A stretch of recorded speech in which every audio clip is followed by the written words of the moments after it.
Welcome to the Comic Scoop, everyone. Here I have our Avenger in a half shell, the fantastic Teenage Mutant Ninja Turtle story, Last Ronin. This was an absolutely fantastic read. So good. It originally came out issue 1, October 28th, 2020, and just now finally wrapped up this past week in April 27th of 2022.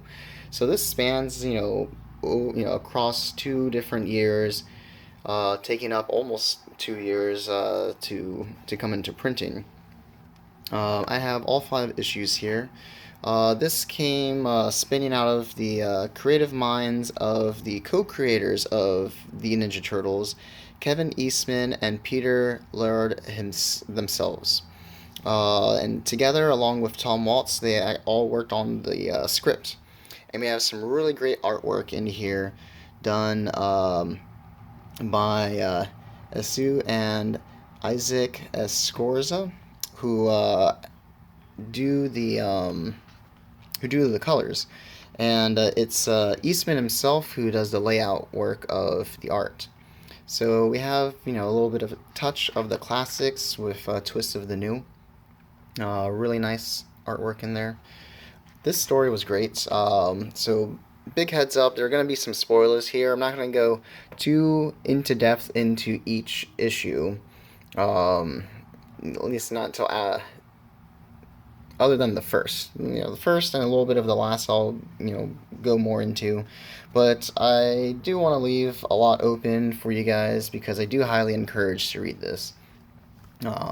It's so good. If you're a fan of Ninja Turtles, if you're a fan of just ninja revenge stories, this is the one to get. So we start off with issue 1. In issue 1, at the very beginning, we see this lone turtle, black mask, and he's speaking with someone off panel as he's trying to get his courage to infiltrate New York in this kind of like military state future reality. So 3 of his brothers have been killed, as well as his father. And there's only one turtle left. And they do a really good job at not really saying who he is throughout the story as he's making his way to come face to face with Oroku Hiroto, the grandson of the Shredder himself. He basically owns New York now. And with his robot Foot Clan, they patrol the city. So we have this turtle, the Ronin, steal a girl's bike, and we get to hear this girl is referred to as Jones, and the turtle makes his way to Hirotu's fortress, and he has to fight these Foot Clan members who are mostly machine. And then he comes across some that are fully machine. So yeah, we have like the son of the Shredder here, who is not really nearly as cool as Shredder. And forgive me, these thick books are a little hard to keep open for purposes like this. We have some really cool robot fighting here with the turtle. And like I said, he has the black mask, so he's not identified by color, and he carries all the weapons from all 4 turtles, using, his knowledge of all the different fighting styles. So he almost he almost comes face to face with his target, but then he's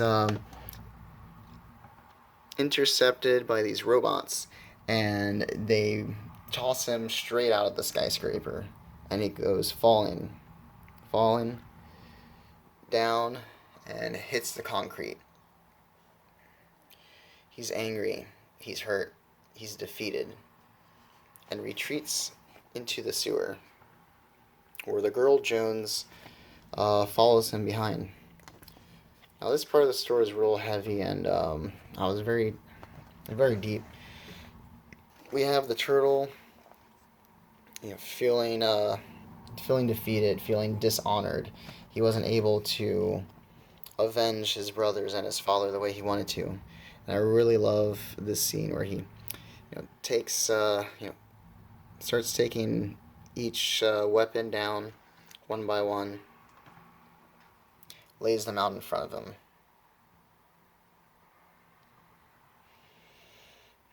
The whole time, his brothers are speaking with him as he's getting ready to perform the ritual known as Sabuku, which is a samurai's honorable self-death. If he couldn't die in battle by avenging his brothers, then he must die with his own honor now. But unfortunately, due to that fall, he's too weak and passes out. And next thing we know, he's having kind of like a little out-of-body dream. He's surrounded by his brothers once again, and they're all together, like old times. But then he wakes up. And he wakes up to a much older but familiar face, April O'Neil. And the reveal is so great. And she's saying how worried she was, and then refers to him by name. Who were you just talking to? Michelangelo. And that's when we first get who the Ronin is. And it's really sad to think of, Michelangelo, Mikey, is the most fun-loving, happy-go-lucky turtle of all of them. And just the idea of him losing all his brothers, his father, his master, losing everything he's ever known, and just focus all his energy into anger and revenge to become now the Ronin. So that's issue 1. These issues came out sporadically over several months at a time. Each one kind of focuses on different things. We have issue 2 here, where we get to see a little bit more of the before, and we see the death of I know I opened this up and it shows a Splinter in there. They don't really show the death of Splinter in this one, but this one does focus more on Raphael's final battle. It's really great, and he fights Karai, who is the daughter of Shredder and mother of Oroku, and we got the most badass of all the turtles, Raphael, taking on the Foot Clan all by himself, where he's, ambushed, cornered. And he does really good. I mean, it's Raphael for sure, but of course, he can't hold him off until he meets his end.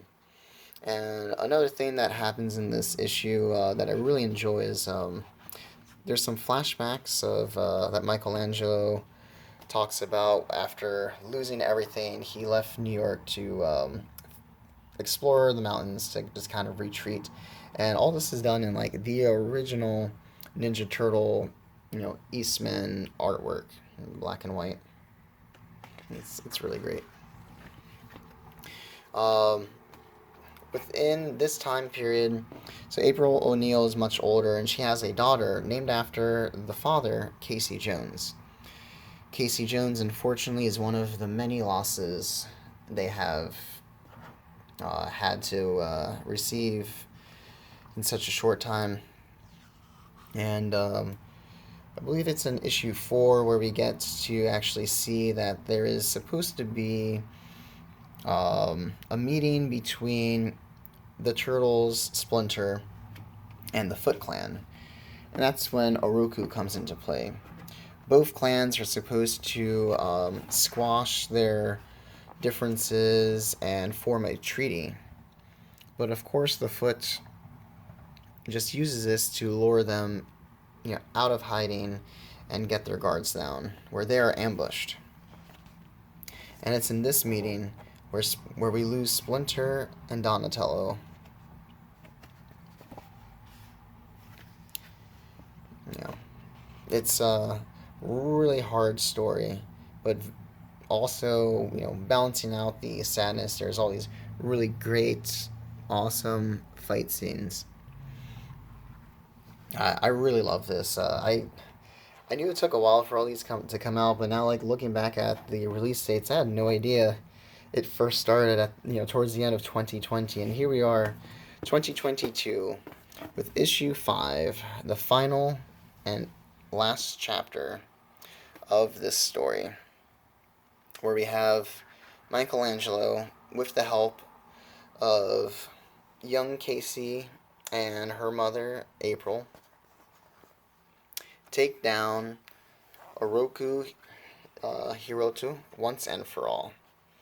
It's really great. We have like this Colossus here, who's like the first flesh and blood person Michelangelo gets to fight that's not some robot. And then, of course, a cyborg comes to help, and with the giant sword that Michelangelo took from the guard, he uses that to destroy this robot. And he finally comes face to face with his enemy, who's kind of wearing this like lesser version of Shredder's outfit, but it's supposed to be well, it makes him so much more cheap because he doesn't burn, he doesn't hurt, he doesn't tire. It's basically like Iron Man and his little hideaway armor of we got this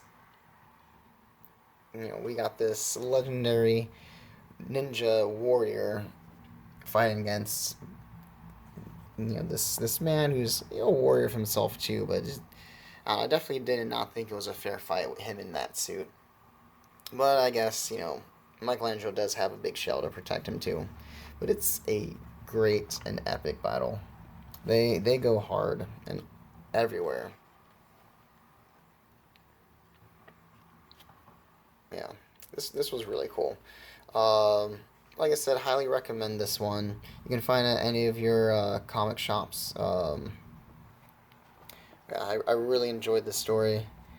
I wish, like I said, I kind of wish it wouldn't have ended, but also I just wish there was more. 5 issues in over 2 years, like, it really definitely got us hankering for more. Definitely big anticipation.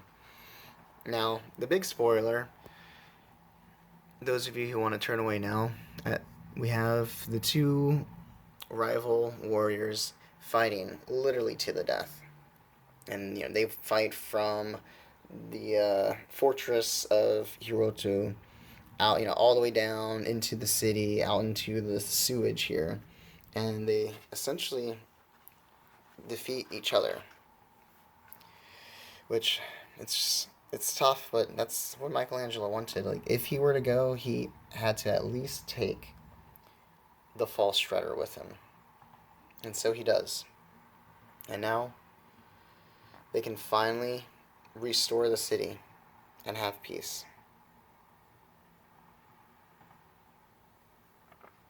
That's the Last Ronin. Well, thanks for watching, guys. If you have any questions, please leave comments. Make sure to like and subscribe. And yeah, just leave me any messages, and I'm happy to reply to them. If you want to learn more about Ninja Turtles, they have a really great ongoing series by IDW. It's fantastic. Well, until then, party on, dudes.